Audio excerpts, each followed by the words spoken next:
Brain Thinkins is the name of today's Triple Play because we're using our noodles to get the job done. And the For first, once. hey, always. The first game is called Doodle Fit 2 Around the World.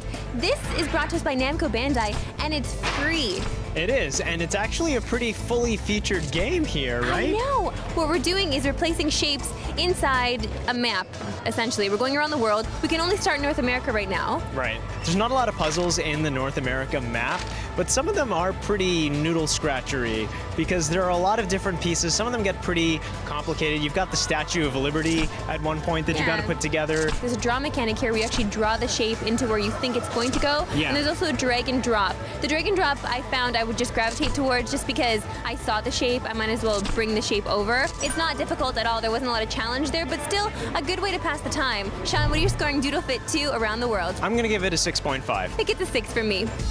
This next game has a bit of a silly title. It's called W.E.L.D.E.R. It looks like it could be a match 3 puzzle game. You're using very similar mechanics to switch blocks around, but it's a match 3 meets Scrabble type of interface. Right, and not so much match 3, but match 4. Yes, because you want to get at least 4-letter words in, and no, you can't use that 4-letter word. I did try. I love the sounds coming out of my iPad playing this game. It was just really like a low rumbling engine almost, because you really are welding things together. So it's like you're in a workshop putting together these words. Some of the tiles are burning. They're really flaming hot and you can't move them without a certain power up. Or there's different gold ones that give you more points. The nice thing here is that there's no timer counting down. You don't feel stressed like, oh my God, I gotta make these words. All you need to do is make a certain amount of words per round, and then you start over. This is just one of those games you can have some fun with, and it's really for anyone. Yeah, and I Anyone played this. can play this game. I played it way longer than I needed to. Marissa, what are you giving W.E.L.D.E.R? It's getting an 8. I'm also giving it an 8.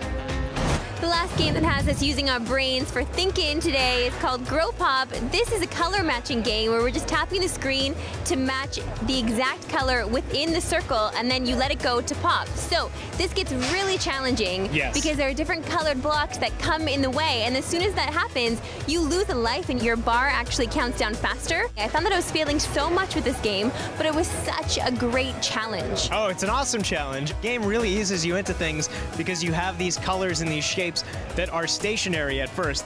In later stages, when these shapes are moving around, or sometimes these shapes are falling down Tetris style, you have to be really fast. But the thing is, it takes a long time to grow this bubble, so you have to be fast as far as your thinking goes, but you're still slow because the bubble takes its time, and it's a nice balance of being overexcited or maybe a little bit frantic and also then relaxing. It's just so much fun to play. I think this one's a keeper for sure. Marissa, what are you giving GrowPop? I'm giving it an 8.5. I'm giving it a 9.